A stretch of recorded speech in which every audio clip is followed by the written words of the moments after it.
let's record it so that those that maybe for one genuine reason or not are not here can benefit. Thank you for that.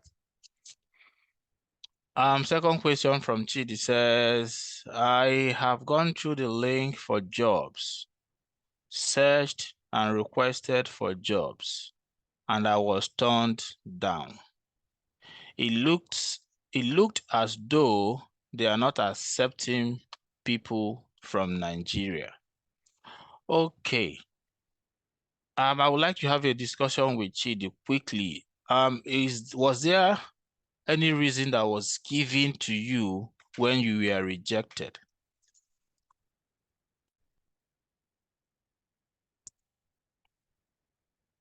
Chidi, you can unmute yourself or through the chat so that to have clarity so that we can move on.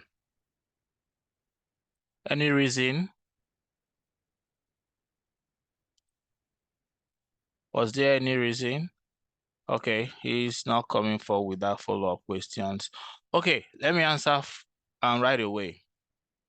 It's not, I've given you an example with myself. I was accepted. I was in Nigeria when I was accepted.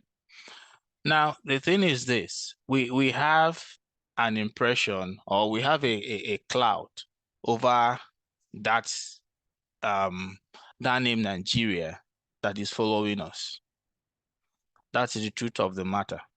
And I'm being as honest as anything here with you guys, because like I said, you guys are my inner circle, in quote.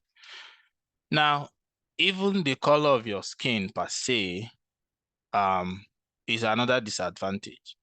So even if people are giving a 50% to get something, because of where we are coming from, we should give like 80 or 90%. Now, does that mean we should give up? The answer is simply no. What we can do is to keep trying.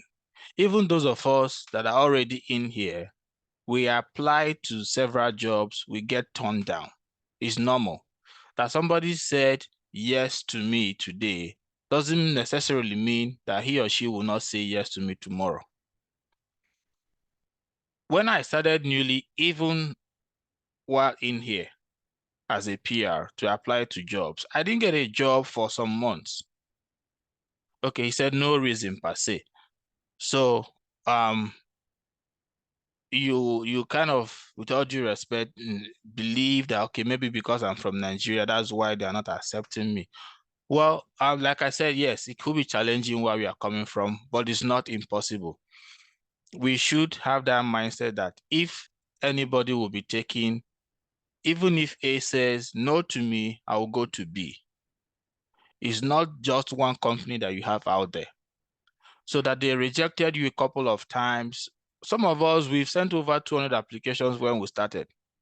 And maybe among the 200, you get like maybe 5% that will call you for an interview, even while you are still here. Like I tell people that come to me that you hear of Canada, Australia, UK, USA, is not heaven. There are still challenges everywhere. Even if you are here already, you will still face those same challenges. So what do? You need to keep doing this. Maybe you're not using the right resume. I don't know. Or maybe your cover letter is, for those that require cover letter, is not good enough. That could be. Now, is your resume in line with your LinkedIn profile?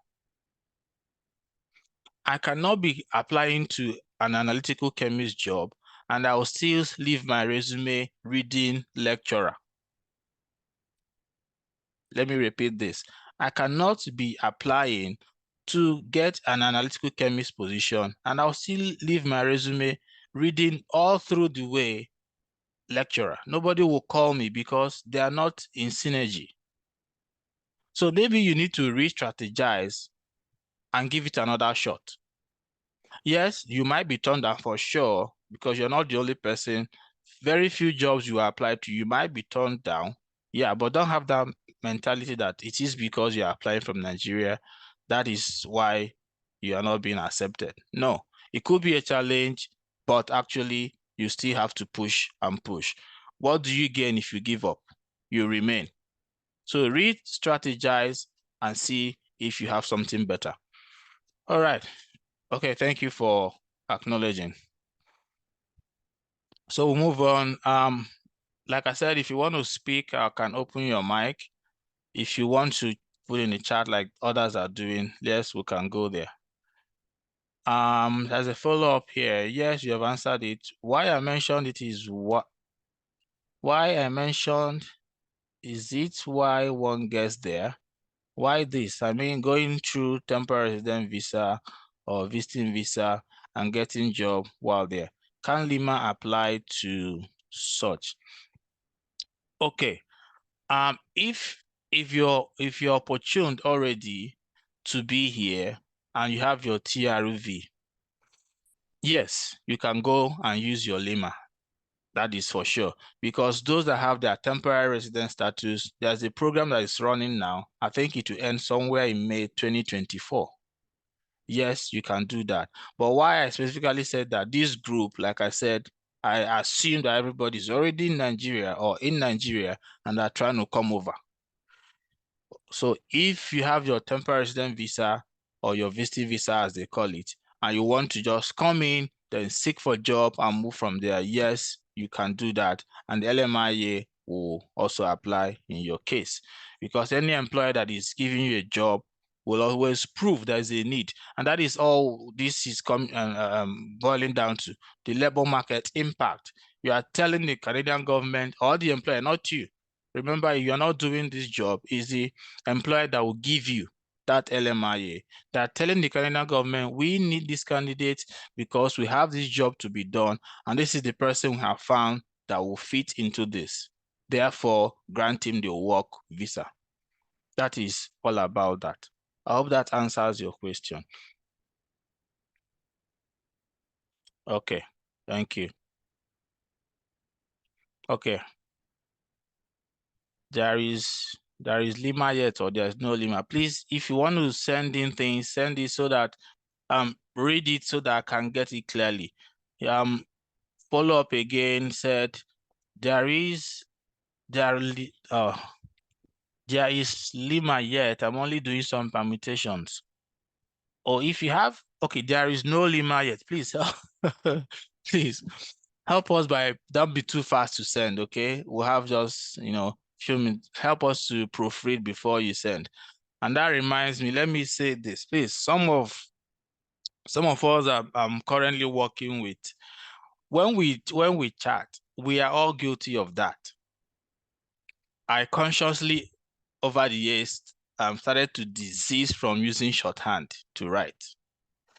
There's a story I was discussing with my wife over the weekend. She got not a query at work, but her attention was strongly called to what she was doing. Now, what did she do? She was replying a client's email. And the only word that she used shortcut was please. And she put in PLS instead of the full please. They called her. They drew her attention very strongly for writing just PLS. So please, let's try and start inculcating these ideas of doing things right. Somebody will want to send good morning. He will write GDMRING. Or somebody will say already. They will put OLREDI. I don't know. These are the same number of words. Why don't you write them correctly? So these things, they create impressions and they matter, please. Okay. Moving on to some, there's another question from Chidi. Somebody said, can you please record? Yeah, we are all recording already. No problem.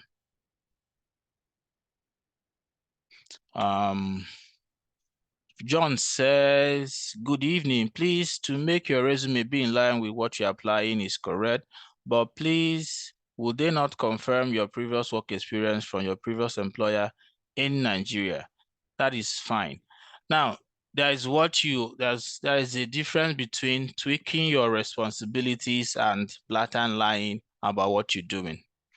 Take, for example, I like to use myself. I was I was trained as a chemist. All my degrees are chemistry based. Now let's take, for example, I'm applying to an analytical chemistry role. Now, my job experience majorly is about teaching and lecturing. Now, I'm applying as an analytical chemist in an industry. There are what you call transferable skills. I'll give you a case. In the industry as an analytical chemist, I am meant to use, let's say, an instrument they call HPLC. Now, when I did my master's and I did my PhD, I used HPLC. And I've been teaching students chromatography in the university. Now, if the role says, for example, 2 to 3 years hands-on experience in the use of HPLC, of course, I'll craft my resume to reflect that. Because it's a transferable skill. Yes, I've not used it in the industry, but I use it in the course of my educational pursuit, and I've been teaching people that. So even if you put me to a test on how to use it, I can defend it. And remember, most of these employers, they don't have that time to go back and start saying, what did this person do for you? What they can do is to confirm, for example, was this person or is this person an employer of this organization, and what is the position he or she occupied? So when I say my PhD was in analytical chemistry, so if I say I was an analytical chemist in XYZ university, fine, is in line. But I'm a lecturer and I'm trained to be an analytical chemist. So I tweaked my resume. I didn't lie. I tweaked my resume to reflect what you have in the JD, which is the job description. I don't know if I'm making sense to you. So there's a difference between completely lying and actually tweaking your resume to reflect what you can do or what you've done sometime before. Remember, the resume gets you an opportunity to be interviewed. It doesn't get you the job. I repeat, the resume does not get you the job. The resume gives you that opportunity to be heard. So what you tweak, make sure what I advise, make sure it's in line with what you have in your LinkedIn, and make sure you can defend it. I hope that makes sense. Help me know in the chat box if that makes sense to you, or give a thumbs up or thumbs down, please. Okay, moving on. Somebody said, Chidi, again, can a medical doctor go through the LMIA era? Medical doctors, they need to be recertified in Canada. That is the challenge they face. Medical doctors, pharmacists, they need to be recertified. Yes, Ontario for sure. And most other provinces in Canada, they need doctors, nurses, healthcare professionals because they are lacking. During the last COVID, it was a mess, a total mess. The health system was not really, but it was like strained to the brim. So they need people, but you must be recertified. That is the problem medical doctors are having. Because it's not like in Nigeria where you have like one person owns a clinic and the person can decide to go employ anybody. No, this is a regulated issue because the healthcare system is free. For sure, you don't pay anything, but the government, they regulate what they do. So for medical doctors, it is difficult because you need to be recertified. And you can't be recertified when you are not in Canada already because they have other exams you can write. Some of them, they'll give you the leeway. For those in engineering now, you can be certified while still in Nigeria or India or wherever you are. You can't be certified for. But for medical doctors, they're still looking at how to shorten even the recertification process, and you can practice, sadly so. Even if you are the best surgeon in Nigeria, when you come over, you must be recertified. What they are trying to take away from them is that Canadian experience. For you to practice in Canada as a medical professional, they require that Canadian experience, but they are currently talking on removing it, that at least 1 year Canadian experience, so that if you come over right away with the certification process they are trying to simplify, you can get in and start working. So what I know personally some medical doctors did was when they come into the express entry, they will find some other jobs to do while they go through the recertification process and all that. So that is the problem with LMIA and the medical profession. Kelechiku Benjamin talked about, thanks for the platform, thank you. I'm actually new here with the idea that this platform will be a great guide processing visa. As it stands now, I'm lost. Oh, sorry, brother. Can you please summarize the presentation made in your future lecture? Thank you. Oh, somebody is also following up with the same line of question. Is it possible to do a quick recap as to what LMIA is all about? A quick recap, I can tell you what it's all about in 5 minutes, but that wouldn't be too wonderful compared to the over 1 hour lecture we had before. So Kelechiku, please, so that I can attend to other questions, I have a lot to talk about in the next few minutes. I wouldn't be staying up to 1 hour like the last time. Please, I will beg you, visit the YouTube video on the LMIA route, and trust me, it will clarify everything to you. But if you don't still understand, or if you still have questions, please feel free to reach out to me. But a lecture of over 1 hour, and in there we had practical sections as well, where I showed people the job bank, how to go about getting the jobs and things. I can't bring it in this Q&A section, please, because I need to attend to other questions. I hope you understand, please. The video is in our YouTube. If you don't have access to our WhatsApp group, however you join this program, wherever you saw the ad, I didn't advertise it so much so that those that I call my inner circle for now, before we go out there, can benefit. So please visit our YouTube channel. It's at the same Guided Dreams with a Z, and you can watch it and ask questions afterwards, please. Okay, Festus said, I know I logged on a bit late. I told some of my friends about the webinar, spotted one on board. Okay, thank you for that. Okay, Boboliski is showing a thumbs up, thank you. One may keep tweaking resume then. Yes, you can tweak, but don't tweak out the facts there, please. Still keep the facts as they are. But for tweaking, personally, my wife started, laughing at me some time ago that he was like, how many resumes do you have?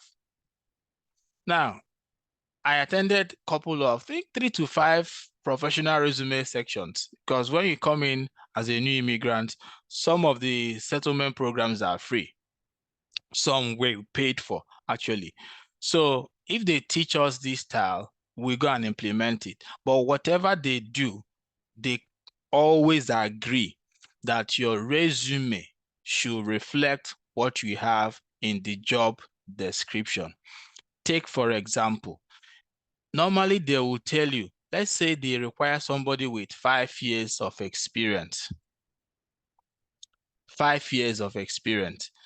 And you have worked in Nigeria, let's say for 10 years. If they are feeding in the criteria for the ATS, which is the application tracking system, for it to sieve out resumes, they will put in that 5 years as one of the criteria, so that anybody that has that 5 years in your resume, at least you will have 1 point. And that's how they will rate all those things. So if you put 10, the software will not capture it, though it's 5. Sorry, though it's above 5, but that exact word, 5 years, except they tweak it and say at least 5 years, then. But to me, what I usually do, if they mention a number, I will always make sure that I have that number in my resume, so that if my resume gets scanned, I don't miss out on those points. I hope this tip will help somebody out there. Okay, so we'll move on. So this person said, how to certify engineers, please. It depends on the province. Certification of engineers depends on the province. Each of them, they have their own requirements and things like that. But what I will tell you is, even as an engineer, you can work under someone who is already licensed. If you work with the person at least for a year, during that process, you can go and get yourself certified and you can work independently. For you to be certified is for you to answer an engineer and you work independently. But if you don't have your certification yet, you can work with somebody who is already certified, but it's province dependent. It varies. Ontario, their requirements is different from that of Alberta. So that's not what we can dissect in this section.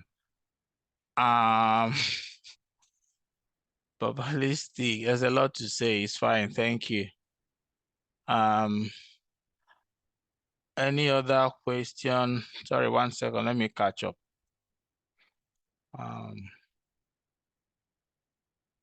Okay. I think for now we are done with all the questions we have. So as we wait for okay, there's one question here. Before I ask I just want to say a big thank you for this. Thank you. Like I know some webinars actually register with some amount, $45, $35, etc. Here we are receiving it freely. Daluna. Thank you very much. Dalon Amarachuku Oniji. I appreciate. You know, that's one of the things we don't value, but his attitude of gratitude is a whole lot. This thing that this fellow mentioned, it meant a lot. It meant a lot because actually people pay to attend webinars like this, but like we say, we don't value what we get for free, but that's still fine because why I tend to do it is for me to start from home, because a whole lot of you on this call, you've been asking personal and individual questions. So if I invest this amount of time to attending to each and every one by one, then I can't do my regular job. So that's why I decided personally to come on this platform, do it so that even if it's 10, 15, like we are 20 people on this call today, at once everybody can benefit and everybody can run their individual races. And I can equally also face and do other things. So thank you very much. Though it's free, I believe that those that are benefiting already are also benefiting and acting. So your success story is what kind of motivates me to continue with this. So thank you for that feedback. Okay. So from the 19th till now, while we wait for other questions before we wrap up, I need to bring to your notice now this particular individual.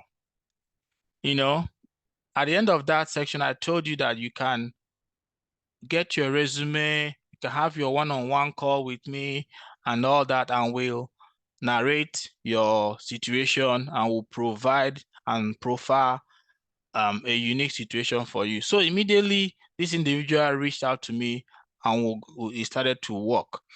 Now, this is the resume we are arrived at the end of the day. So back and forth, I don't know, I lost how many times, because sometimes, you know, we operate at different levels. Some individuals, they catch things quickly and they run, but some you have to be a little bit patient with them. So some corrections I did, he missed it, and we kept going back and forth because personally, I like if I do something, I will do it right. So I asked him, okay, at the end of this back and forth, how do you now feel about your current resume? So he said, it makes plenty sense, Baba. What next after the correction? Because I intend applying for the 3 spots I found on machine operator. That reminds me, this candidate, he came in, his job title in Nigeria was not machine operator. Now, when we had the one-on-one call with him, we checked the NOC, the National Occupation Code, and we discovered that if he continues with the job title he has currently in Nigeria, he will not get anything. So we decided I asked him, okay, tell me about your responsibilities, your roles, what do you do on the job? So at the end of the day, we discovered that what actually was captured is called the machine operator.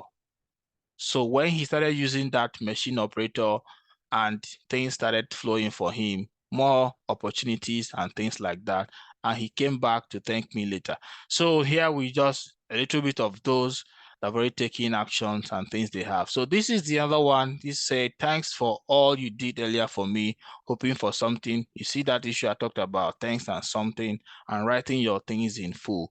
Make it a habit. See the good morning and stuff like that. But that's not the bone of contention. But please, they matter a whole lot, your writing style. So lastly, he came back with this and he said, okay, God bless you for packaging my resume, already receiving matching emails and notifications. And remember, I told you that aside from creating an account in that job bank, you can set up your own notifications. What I usually do is I'll set it one day so that when any job hits the job bank, I'll be among the first people to go and apply. I don't set my thing 1 week or 2 weeks. By then, more resumes are there. So I set my notification for one day. So I believe most of you that have account or that will still go back and find the need to set up theirs tonight, go and do it. Set up your notification at just one day so that it will be fresh and you'll be among maybe the top 20 that will apply. I see some other questions. I will come back to that. Okay. Here we said, dream big, set your goals, and do what? Take actions. It's not about dreaming big. You have those dreams, you have the goals. It's time to take action. The first webinar we had, I told you people, what will it be now? Is it fear? Is it doubt? Is it action? A lot of people said action. Just some of them that said action are already acting on them, but some you have your unique issues that are pulling you down. We all have our unique battles, and I appreciate that so much. But if something is in need, please give it all that you have. Even if you don't have the money to pursue it by getting the available services we are offering on your own, run with the knowledge you have. Those that reached out to me, I might not reply immediately, but definitely I will reply you before 24 hours. Okay, so going back to our Q&A before we wrap up. Another question here said, good day, Doug, good day, Austin. In respect to this chat screenshot you just posted, is it possible to get a job there as machine operator for someone who works in detergent company?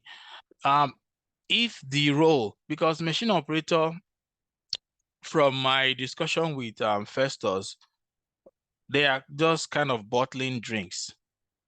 Now, they use machine to bottle the drinks. The brewers, the biochemists, microbiologists, whoever brews the drink will brew it, and they, the machine operator, will bottle it. So if you are doing something similar in that detergent company, if you use a machine to seal or package the product, yes, machine operator can work for you. We can discuss your responsibilities and we'll match it with what you have in the NOC, and we'll take it from there. But I believe if you use a machine, whatever machine it is, filler, the encapsulator, things like that, yes, you're a machine operator, and that title machine operator can fetch you whatever job you are thinking of in that regard. Okay, so before we wrap it up, remember we talked about the available services that we have, where you have your one-on-one needs assessment call, because I can't attend to everybody's I see your questions. We'll wrap up with those questions, please. I cannot attend to all of you individually here because you have your stories that you have, you cherish so much, you don't want another ear to hear it. Okay, so we'll have a one-on-one, at least an hour call with you. Prior to that call, I will issue you a form that you answer some questions. I think is about 10 to 15 questions that will help me understand where you are and where you want to be and the best way for you to get there. That is why we'll have this one-on-one, just you and I.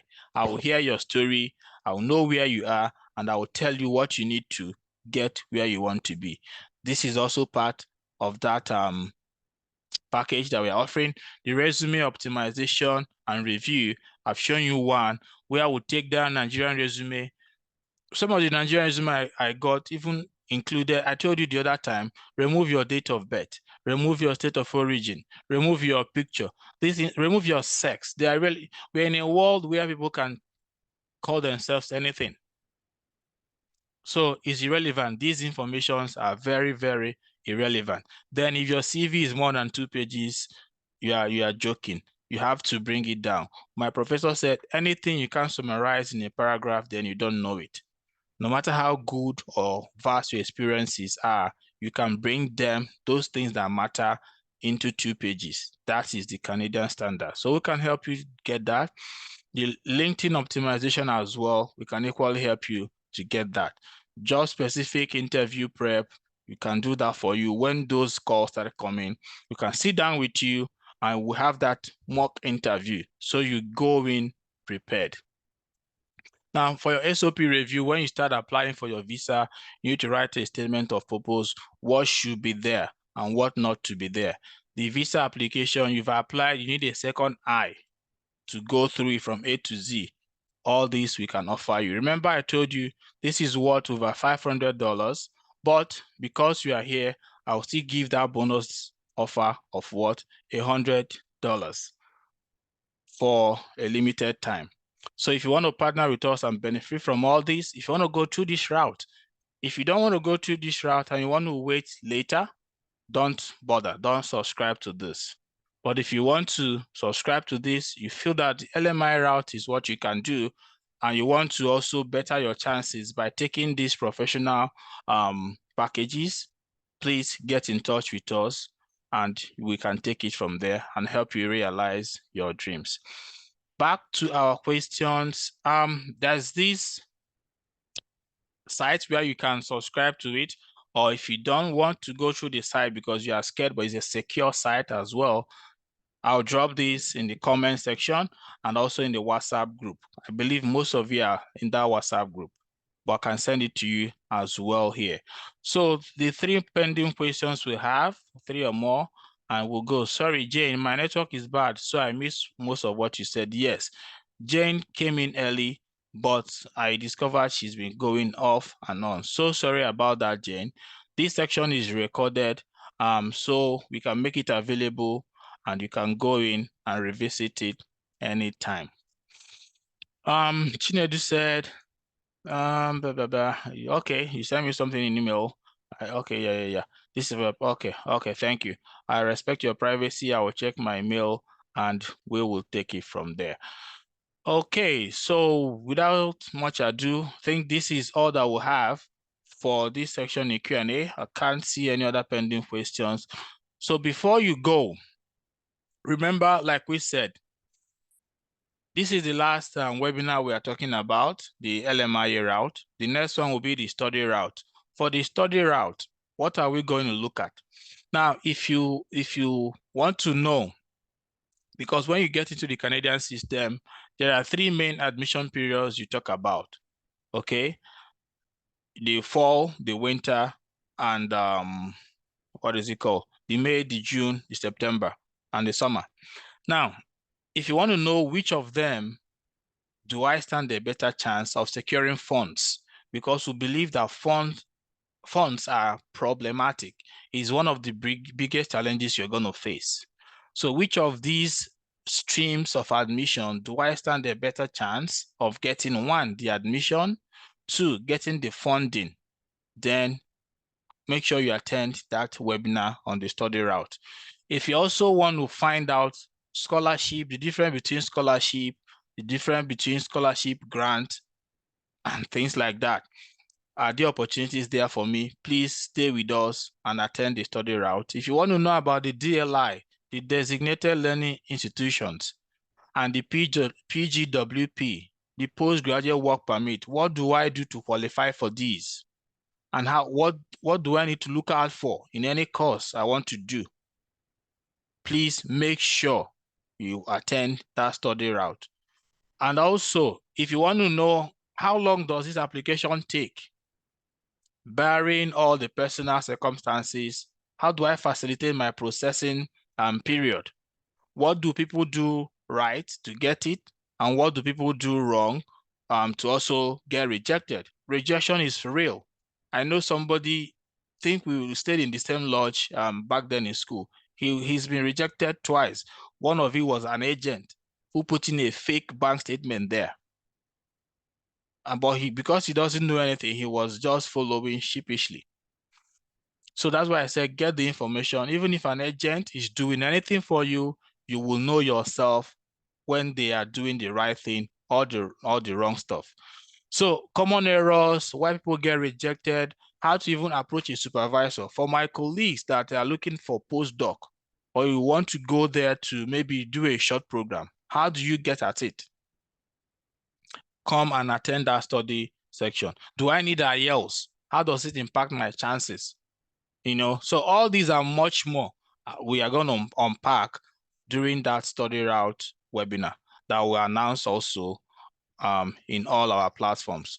So at this point, somebody sneaked in something. Please, how can I create an account with my job bank and also the LMIA? Is it only for those outside Canada? Yes, we've talked about this, Jane. Sorry that your connection was poor. Visit this recording and our first video that we did, it will show you how to create your account. If you have any questions, please also follow up later. So I would like to thank every one of you for sticking around in this webinar, and I will see you in the next one. Thank you, everybody, and good night.